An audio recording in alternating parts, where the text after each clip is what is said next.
Bonjour tout le monde, c'est Sandoline, on se retrouve pour une nouvelle vidéo. Aujourd'hui, on va faire une review sur le tarot interdit Vampiria.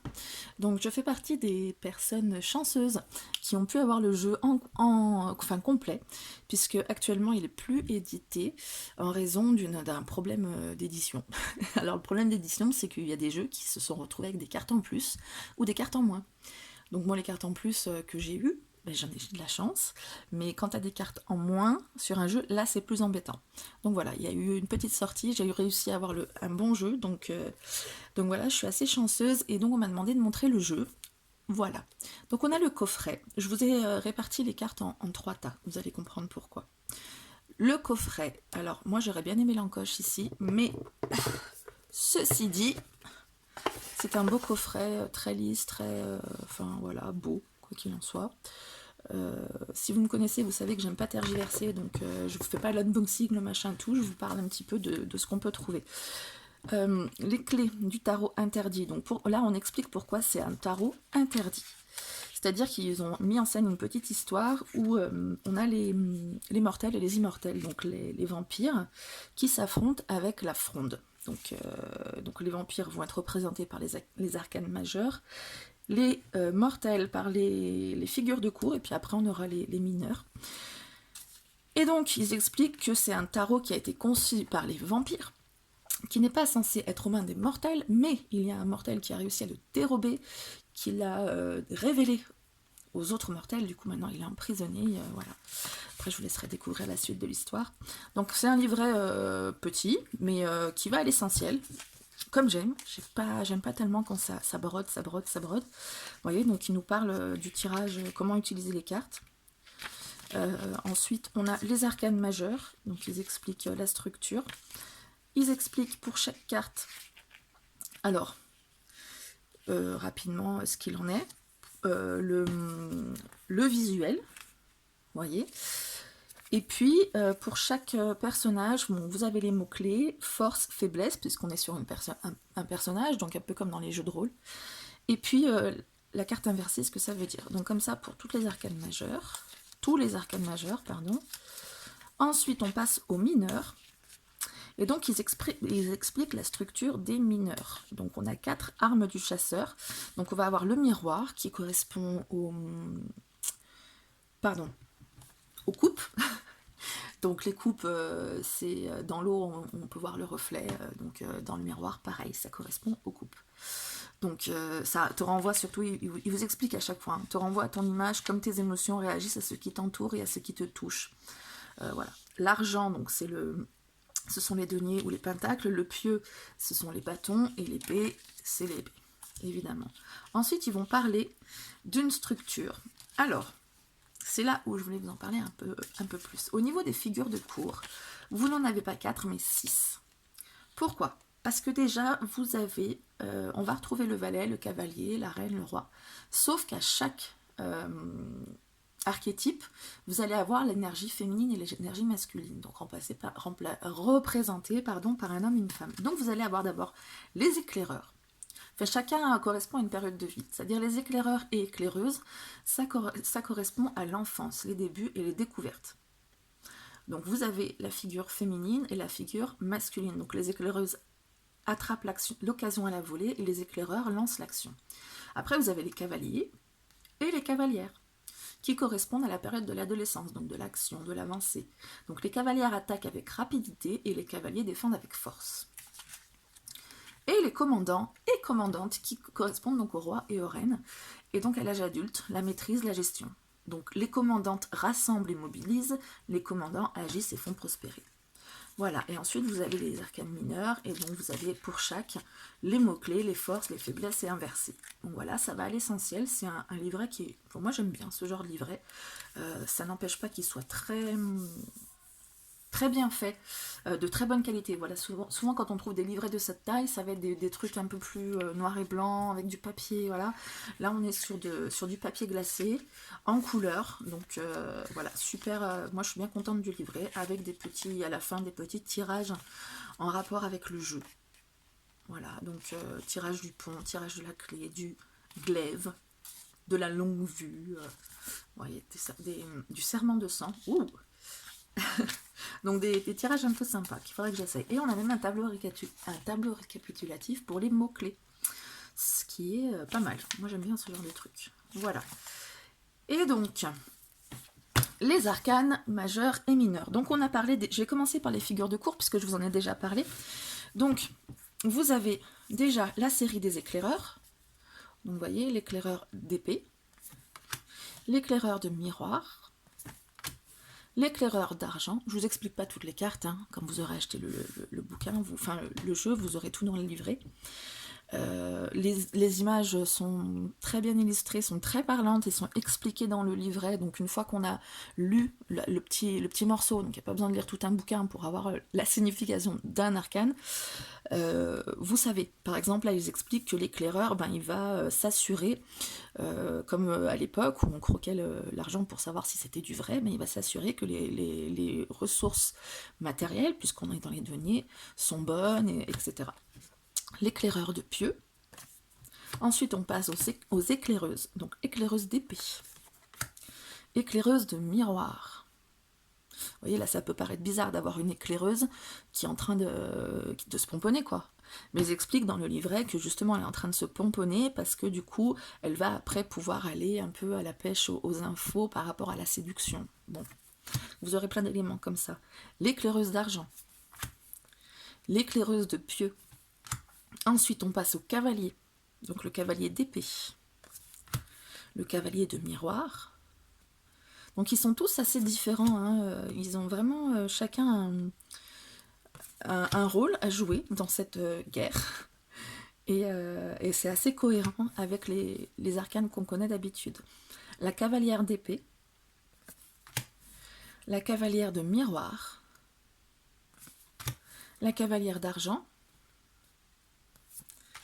la cavalière de pieux, le commandant d'épée, le commandant de miroir, le commandant d'argent et le commandant de pieux. Et on passe aux commandantes. La commandante d'épée, vous voyez, donc à l'image de la reine d'épée, c'est celle qui va avoir la vision claire pour pouvoir planifier ce qui va devoir être fait pour comprendre et avoir tout le discernement nécessaire. La commandante de miroir, tiens, c'est étrange qu'elle soit à la proue du bateau. Eh bien, vous verrez pourquoi avec le carnet.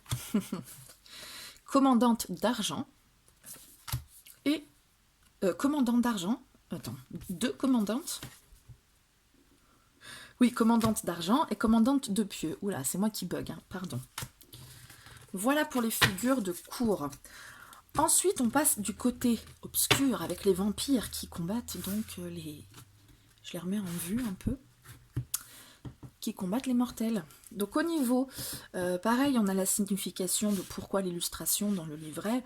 Donc là, on est sur le fou, par exemple. On est donc sur un jeune vampire qui sort, qui vient d'être transformé et qui va découvrir le monde avec ses nouveaux yeux, etc.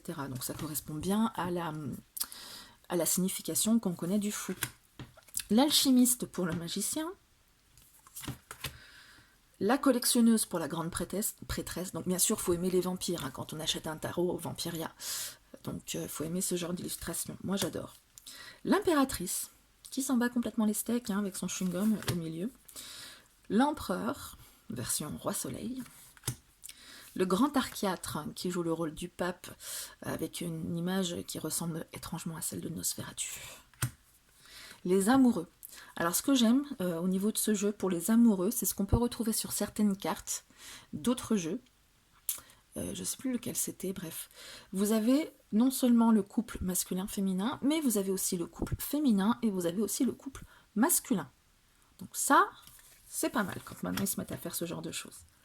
Le chariot, la force, le reclus. Là, pour le coup, le reclus, on le voit même pas tellement il est reclus. Donc, je la trouve sympa, cette image.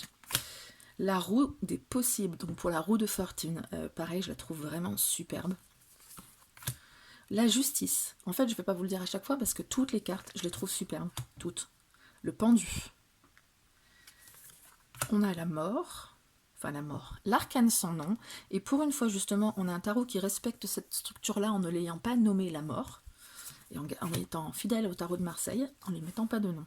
La tempérance, et j'aime bien parce que j'ai toujours, je pense que vous êtes plusieurs, à avoir donné l'expression la tempérance, mettre de l'eau dans son vin. Et là, c'est clairement ça en fait, au niveau de l'illustration. Les ténèbres, donc le diable, hein, on l'a reconnu. La tour astronomique, donc la tour, la maison de Dieu. Et ce qui me plaît bien aussi, c'est que vous voyez, vous avez carrément toute la carte qui a l'air déchirée. C'est pas mal. Enfin, j'aime bien tout ce genre d'illustration. L'étoile, je crois que l'étoile dans ce jeu, c'est ma carte préférée. Elle est vraiment sublime. La lune, vous voyez, on retrouve toujours les archétypes vraiment qu'on peut donner à certaines cartes. Le soleil, je trouve qu'elle est pas mal pensée, celle-ci. Donc vous voyez, il est en train de cramer puisqu'il va au soleil, un vampire. Voilà, c'est ce qui lui arrive en général. Le jugement. Pourquoi des gens qui s'affrontent au niveau du jugement? Eh ben, pareil, c'est très logique et vous le saurez dans le livret, dans le jeu. Et le monde, où là, vous voyez, on allie la main humaine et la main immortelle. Voilà pour les arcanes majeures. Pour les arcanes mineures au niveau des numéraires, donc vous avez, c'est assez épuré, hein, comme on peut le retrouver sur un tarot de Marseille, sauf que comme dans le tarot de Marseille, il y a certains détails qui nous orientent. Alors par contre, ça nous oriente vers la signification plutôt du Rider-Waite. Donc on va commencer avec les épées. Je vais vous montrer les cartes, pareil, sans trop m'attarder dessus. Je vous montrerai quelques indices, par contre, enfin quelques petites observations que vous pourrez... Enfin voilà, vous allez pouvoir voir. Donc on a l'As, le 2 d'épée, le 3 d'épée, donc on retrouve le crâne pour le cœur transpercé, le 4 d'épée, donc même disposition que dans le Rider-Waite en général, le 5 d'épée, donc là on est sur de la rivalité, des disputes, donc voilà, tout est emmêlé, le 6 d'épée, on retrouve le bateau, dont on a l'habitude, le 7 d'épée, le 8 d'épée, on retrouve cette sensation d'emprisonnement, hein, le 9 d'épée, le 10 d'épée, toujours aussi sympathique dans le Rider-Waite. Les miroirs, vous avez l'As de miroir, vous avez le 2 de miroir, donc pour le 2 de coupe, le 3 de miroir pour le 3 de coupe, donc là vous voyez, il y a cette triangulation qui va nous ressortir l'aspect amitié du 3 de coupe. Oui, le 4 de miroir, le 5 de miroir, vous voyez, on parle de tristesse au niveau du 5 de coupe, donc là ils sont brisés les miroirs. Oh bah tiens, vous voyez, j'ai 2 5 de miroir. Si vous en voulez une, je vous l'offre. 6 de miroir, je pensais en avoir, parce que j'ai aussi plusieurs 3 de denier, je crois, et d'autres, enfin bref, je pensais avoir déjà tout vu, mais hop, 6 de miroir. Donc le 7 de miroir, vous voyez, on retrouve tous les aspects qu'on a dans le 7 de coupe habituel. Le 8 de miroir, pareil, même structure que le 8 de coupe avec ce chemin reculon. Le 9 de miroir, on retrouve l'arc-en-ciel. Le 10 de miroir. L'As d'argent. Le 2 d'argent, positionné pareil avec cette sensation de jonglage, ce jonglage qu'on retrouve dans le 2 de denier. Le 3 d'argent. Le 4 d'argent, donc qui dessine un carré pour montrer les bases sur lesquelles on peut se structurer quand on a les acquis du 4 d'argent. Le 5 d'argent, on revoit le manque matériel avec cette pièce qui s'envole. Le 6 d'argent que vous connaissez bien, donner, recevoir, donc on les a là. Le 7 d'argent, vous voyez, s'élève petit à petit, donc 8 d'argent, le travail dur. Le 9 d'argent, la réussite matérielle, et le 10 d'argent, donc la famille aisée, donc on a la porte pour le foyer. L'As de pieux, donc de bâton, le 2 de pieux, donc avec un pieu de chaque côté. Le 3 de pieux, donc on retrouve cette structure d'observer, d'évaluer pour pouvoir étendre ce qu'on a commencé avec le 3 de pieux. Le 4 de pieux, vous retrouvez aussi la structure qu'on retrouve sur la carte habituelle. Le 5 de pieux, pareil, on est dans la compétition, donc il s'entremêle. Le 6 de pieux avec cette couronne de laurier pour représenter la victoire dont on a l'habitude. Le 7 de pieux, bon là je suis pas sûre qu'il y ait quelque chose de particulier. Le 8 de pieux, on retrouve toujours les bâtons qui vont dans le même sens. Le 9 de pieux qui donne vachement envie. et le 10 de pieux, qu'on connaît aussi plutôt représenté de cette manière. Voilà. Mais moi, j'aime beaucoup ce tarot. Je trouve qu'en plus d'être beau, il est assez cohérent au niveau des cartes, des illustrations, même si vous en avez vu qui ne vous semblaient pas évidentes. Je pense au jugement notamment. Vous voyez le jugement qui est là. Quand j'ai vu ça, je me suis dit, mais qu'est-ce que c'est que ça, quoi? Pourquoi Pourquoi ça? Donc vous verrez. Voilà, bah j'espère que cette review vous a plu, j'espère que ce jeu vous plaît, parce que vraiment il mérite... Je vous dis, la seule chose, c'est la petite encoche que j'ai pas là, mais bon, il s'ouvre quoi. C'est le seul truc, sinon tout le reste c'est vraiment top. Au niveau du prix, il est aussi tout doux, 14,95. Moi quand j'ai vu ça, c'est bon, je vais pas hésiter. Voilà, donc je suis l'heureuse propriétaire de ce magnifique jeu et j'ai déjà commencé à l'utiliser dans mes tirages, donc vous allez le voir aussi d'autres moments. Et puis, dites-moi ce que vous avez pensé de ce jeu en commentaire. Je sais pas s'il y a une arcane ou un arcane. Oh, je vais y arriver aujourd'hui. S'il y a un arcane qui vous a sauté particulièrement aux yeux, qui vous a interpellé, qui vous a beaucoup plu ou que vous n'avez pas du tout aimé, dites-le moi aussi, ça m'intéresse. Et puis, je vous retrouve bientôt, très bientôt, pour de nouvelles guidances et de nouvelles vidéos. Ciao!